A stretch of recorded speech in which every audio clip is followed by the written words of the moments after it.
안녕하세요. 재회상담 전문 남자의 마음입니다. 헤어지자고 했는데 다시 재회하고 싶어요. 이런 심리는 크게 두 가지로 해석을 해볼 수 있어요. 첫 번째, 정말 헤어질 생각이 없었는데 사랑을 확인하기 위해서 이럴 거면 우리 헤어져 라고 말하는 경우.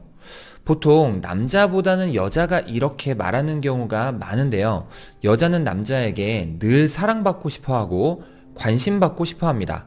하지만 어느 순간부터 남자가 자신에게 관심을 보여주지 않았을 때, 데이트가 뭔가 형식적이기만 한다고 느꼈을 때 여자는 자존심이 크게 상하게 되며 이럴 거면 헤어져 라는 말을 쓰게 됩니다.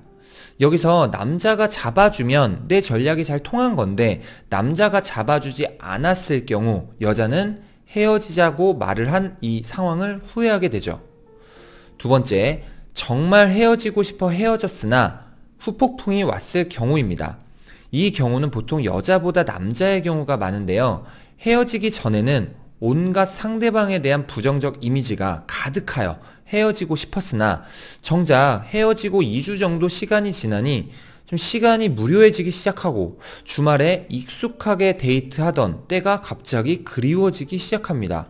이런 그리움이 생기기 시작하면 그동안 쌓여 있었던 부정적 이미지는 사라지고 다시 만나고 싶다, 재회하고 싶다는 마음이 생기게 되죠. 하지만 두 가지 케이스 모두 중요한 점은 내가 먼저 헤어지자고 했다는 거예요. 헤어지자고 먼저 상대방에게 이야기를 하는 순간 나의 신뢰도는 크게 훼손됩니다. 그렇기 때문에 신뢰도를 어느 정도 회복하고 냉각 기간이 지난 후 이야기를 다시 꺼내보는 것이 좋은데요. 어느 정도 시간을 갖고 다시 만나자고 이야기를 꺼내면 좋을까요? 첫 번째 상황처럼 뭔가 상대방에게 삐쳐서 헤어지자라고 했을 경우 일주일 이내 시간이라도 내 진심을 보여주고 다시 만나자고 이야기를 꺼내면 재회가 가능합니다.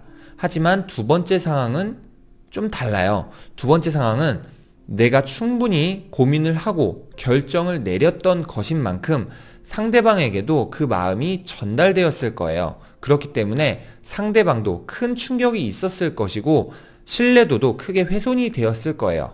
섣불리 상대방에게 재회를 하자고 말을 하기보다는 상대방의 반응을 살펴보고 내 진심을 전달하는 것이 좋고 헤어지자고 이야기를 해놓고서 상황을 다시 되돌려야 하는 만큼 상대방에게 이런 상황이 잘 설득될 수 있게 말을 하는 것이 중요합니다. 재회를 할 때 가장 중요한 점은 나 혼자서 이기적이면 안 된다는 거예요. 내 마음대로 헤어졌다가 내 마음대로 상대방을 붙잡는 것은 상대방에 대한 배려가 없는 거라고 할 수 있어요. 내가 이 사람과 정말 헤어지고 싶은지, 내가 이 사람과 정말 재회하고 싶은지 좀 신중하게 생각해 보시고 결정하시면 좋을 것 같습니다. 네, 영상이 도움이 되셨다면 구독과 좋아요 한 번씩 눌러주세요. 네, 감사합니다.